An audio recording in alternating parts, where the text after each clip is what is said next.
அஸ்ஸாகிது அனில் ஹக்கி ஷைத்தானுன் அஹ்ரஸ், ஒரு உண்மையை பேசாமல் மௌனம் காத்தவன் ஊமை ஷைத்தான் என்று வருகிறது. அந்த அடிப்படையில் தீயவர்கள் களத்திற்கு வருகிற போது தீயவர்கள் என்று அவர்களை அடையாளம் காட்ட வேண்டிய பொறுப்பு முக்கியமானது. எதைவிட முக்கியமானது தெரியுமா? இவன் நல்லவன் என்று ஒருவனை அடையாளப்படுத்துவதை விட இவன் தீயவன் என்று அப்புறப்படுத்துவதற்கான முயற்சியை மேற்கொள்ளுதல் அது மிகவும் முக்கியமானது. இரண்டாவது செய்தி.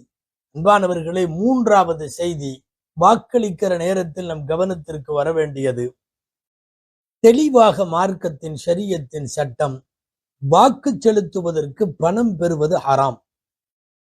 இன்றைக்கு ஏறத்தாழ களத்தில் நிற்கிற எல்லாருமே 1-2 விதிவிலக்குகள் இருக்கலாம். பணமாக, பொருளாக, ஆதாயங்களாக கொடுத்து எனக்கு வாக்கு செலுத்துங்கள் என்று கேட்பவர்கள் நிச்சயமாய் தூய்மையான அரசியலை கொண்டவர்களாக இருக்க முடியாது. வாக்கு செலுத்துவதற்கு பணம் வாங்குவது லஞ்சம். வாக்கு செலுத்துவதற்கு பணம் வாங்குவது ஹராம். மார்க்கத்திலே தடுக்கப்பட்டிருக்கிறது அவைகள். இது சம்பந்தமாக சர்வதேச அளவில் இஸ்லாமிய மார்க்க அறிஞர்களின் தீர்ப்புகள் அத்தனையும் இருக்கிறது. நமக்கு ஒருவன் நம்முடைய வாயிலே, வீட்டு வாசலிலே கொண்டு வந்து காசு கொடுத்து நம் உரிமையை வாங்குகிறான், நம் உடைமையை வாங்குகிறான். நாம் செலுத்த வேண்டிய வாக்கை அவன் காசு தீர்மானிக்கிறது என்றால், அந்த வாக்கை கொடுப்பவன் ஒரு பக்கம் இருக்கட்டும், அவன் அயோக்கியன். ஆனால் வாங்குகிறவனும் எவ்வளவு பெரிய அயோக்கியன்.